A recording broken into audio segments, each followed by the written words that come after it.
Hello, this is Dr. David Green, CEO of the Texas Pain Network. Today's topic is my hip pain coming from a hip or a lumbar spine problem? Millions of Americans suffer from hip arthritis. There's close to 300,000 total hip replacements done every year in the U.S., and the pain can lead to significant disability with walking, recreational activities, exercise. When you have pain in the hip area, it just seems obvious to assume that the pain is coming from something wrong in the hip joint. But it may not be coming from your hip joint.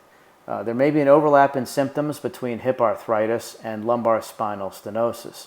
As we age, spinal stenosis is just as common as hip arthritis. Both occur from degeneration.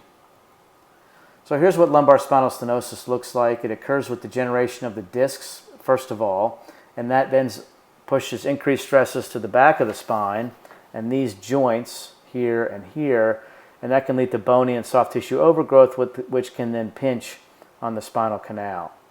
All right? The pain that's produced from that can mimic arthritis in the hip. How do you differentiate between the two? Well, it's hard with just imaging studies because, for instance, here's pretty bad spinal stenosis where is the canal, and then it's pinched, and then it's really pinched, okay? And that's what it looks like on a cartoon. Here's a pelvic x-ray. You can see that let's look at the normal one first. This is the joint space. It looks great. And there's nothing abnormal about it. Here, it's decreased joint space, extra bone formation. This gives us sclerosis or hardening of the bone, which is indicative of degenerative arthritis. Okay, this person might not have very significant pain, but it doesn't look great.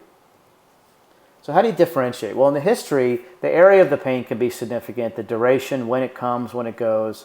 Hip and the spine source of pain can cause referred pain down the leg. Okay, so here's a picture that's typically read out of a textbook. The person will say, you know what, I feel better when I lean forward on a shopping cart. That's usually indicative of spinal stenosis. They have a lot of pain, they lean forward, the spinal canal opens up as a result, and it takes pressure off of those nerve roots. Okay, someone says, well, I feel better when I go upstairs. Well, you're leaning forward when you're going upstairs. All right. On physical examination, if a person has point tenderness over the hip, that's often indicative of hip arthritis. Range of motion pain of the hip, that's often indicative of hip arthritis. A neurologic examination is not usually very helpful. An MRI is the study of choice to look at spinal stenosis. You can see the red area showing that the spinal canal is it's supposed to be more circular. Here it's really getting pinched a lot. We've already seen this pelvic x-ray. So when you do a diagnostic injection into the hip, it should decrease the pain within minutes if a hip pain is causing the problem. You have hip arthritis, you inject numbing medicine. Within a few minutes, the person should be walking around saying, this is actually much, much better. An epidural injection can put numbing and pain medicine around the pinching and the spinal stenosis, and that can help dramatically as well for pain relief. Here's the way that it works. If you have complete hip relief with a hip injection, it's a hip problem, okay? If you have complete hip relief with an epidural injection, it's a lumbar spine problem. If you have some relief from the hip injection with relief from the rest with an epidural injection, that means it's a combination of the two. And there's always the possibility that neither injection will work well. In that case, further investigation is necessary. The plot thickens, so to speak. The top non-operative pain management in Texas is through the Texas Pain Network.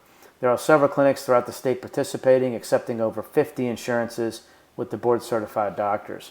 For treatment in the Austin area, visit us online today at painmanagementaustintx.com, and then call us for more information and scheduling at 512-456-8886. I'm Dr. David Green with the Texas Pain Network. Your pain stops here.